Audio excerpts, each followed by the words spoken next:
Derechos humanos de segunda generación, sociales, económicos y culturales.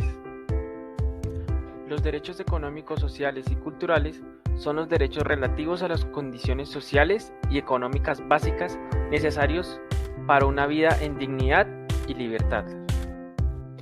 Los derechos de segunda generación surgen como resultado de la Segunda Guerra Mundial y la victoria de la coalición internacional antifascista y la lucha de la Revolución Industrial.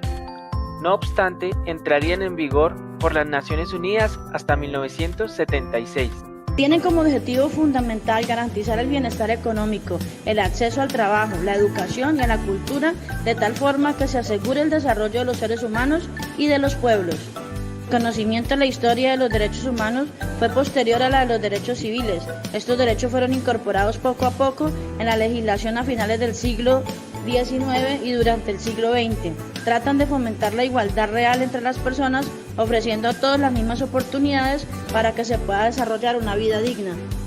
Su función consiste en promover la acción del Estado para garantizar el acceso de todos a unas condiciones de vida adecuadas. Algunos derechos de segunda generación son el derecho a la educación, el derecho a la salud, el derecho al trabajo, el derecho a una vivienda digna, etc.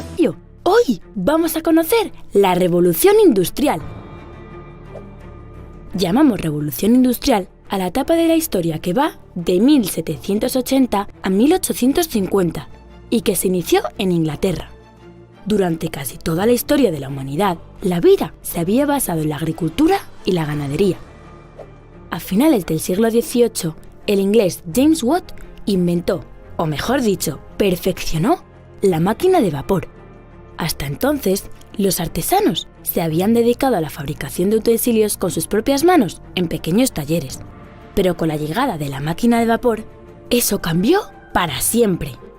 Esta máquina utilizaba la energía del vapor para transformarla en fuerza y mover otras máquinas.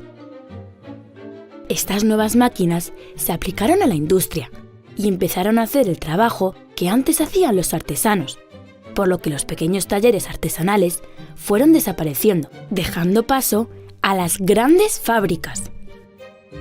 La máquina de vapor también se usó en los transportes y se fabricaron los primeros trenes y barcos de vapor, lo que facilitó el comercio y los viajes entre ciudades y países. Europa se llenó de trenes. Durante la Revolución Industrial, la sociedad rural, dominada por la nobleza, dejó de ser tan importante como era, y apareció la sociedad urbana, dominada por la burguesía y basada en la industria. Los burgueses eran personas normales, que se habían hecho poderosas y ricas gracias al comercio. Como tenían mucho dinero, empezaron a invertir en tecnología y fueron los primeros en construir fábricas. Los obreros, también llamados proletarios, eran las personas que no tenían riqueza. Al no poder ganarse la vida en el campo o en los pueblos, emigraron a las grandes ciudades para trabajar en las fábricas. Al principio, trabajaban en muy malas condiciones y por muy poco dinero. Tan poco que muchos niños tuvieron que trabajar en tareas muy duras y peligrosas para que sus familias pudieran alimentarse. Los obreros exigían derechos para conseguir trabajar de una forma digna y segura, y los dueños de las fábricas, los burgueses, no querían dárselos.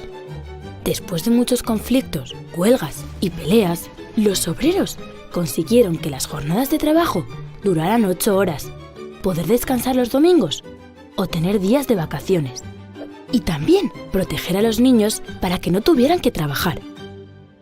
Hoy en día seguimos utilizando muchos de esos derechos y también muchas de las máquinas que usamos son la evolución de aquellas primeras máquinas de vapor. Ya sabéis que conocer el pasado nos permite entender el presente y mejorar el futuro. ¡Adiós, amigos!